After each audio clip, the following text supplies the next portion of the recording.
While the world is dealing with COVID-19, scientists are already looking ahead to the next pandemic. Even before this outbreak, around 1 billion people were sick every year from diseases that can be traced back to animals. And with researchers finding more than 30 different infectious viruses over the last 30 years, they say another global outbreak could be just around the corner. Joining me is CTV's science and technology specialist, Dan Riskin. Dan, not a topic anybody wants to talk about, but we have to talk about it. Scientists have been looking at what triggers a pandemic. Why is this time between outbreak? Why is the time getting shorter?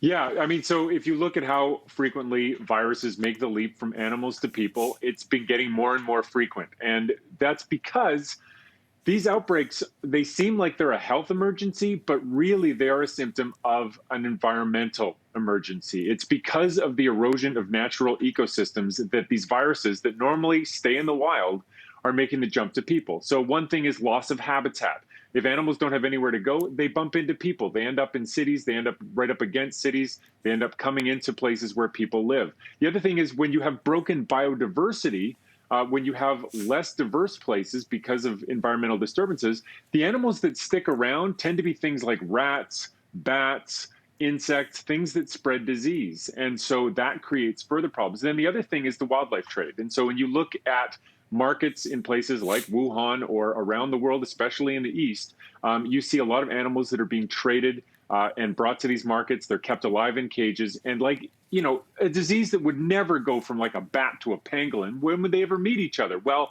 they're in the same, you know, they're in cages on top of each other. That's how they meet each other. That's another reason that these pandemics are more frequent. So, so it's really an environmental problem, not so much a health problem. So how do we find the balance then? Because population numbers are going up. These interactions are going to continue. So how do we find the balance? Yeah, I mean, populations of humans are going up, although we are for the first time starting to see projections that say it's leveling off. And we should see in a couple of decades that the total population hits a plateau and then maybe starts to come down a little bit.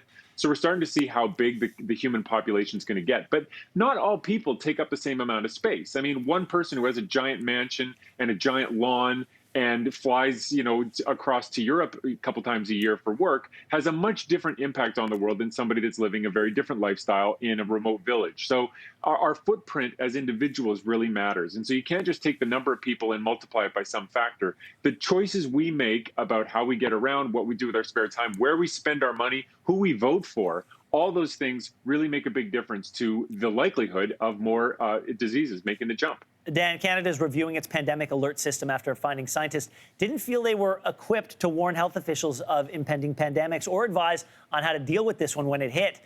What tools do scientists need? Yeah, well, I mean, so what's interesting is that what we're seeing is that a lot of people who were supposed to be the warning, you know, the scientists that were supposed to sound the alarm bells said they were sounding the bell, but the bell was broken, and they were trying to alert authorities, and they just didn't have the ear of the people in power. And that's definitely something that happened in the States. It's something that we're seeing, you know, upon reflection, has happened around the world, Canada included. So, you know, I'm a scientist, so of course I'm going to say this, but we have to listen to scientists. I mean, if you want to know how to prevent a pandemic, listen to people who study pandemics. They're going to know.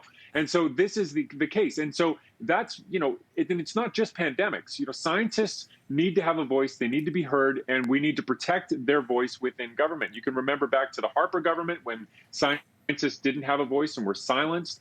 Those kinds of things are extremely dangerous. Scientists need to be able to get the ear of politicians and the public. And the other piece is that politicians really need to not politicize these things. So what we're seeing in the States right now is that whether or not you wear a face mask has become an expression of your political views. And that is hugely dangerous. We need to all be on the same team when it comes to stuff like this. So keep the politics out. We only have about 30 seconds left. Is the next pandemic sort of like Michael Jordan? You can't stop him. You can only hope to contain him?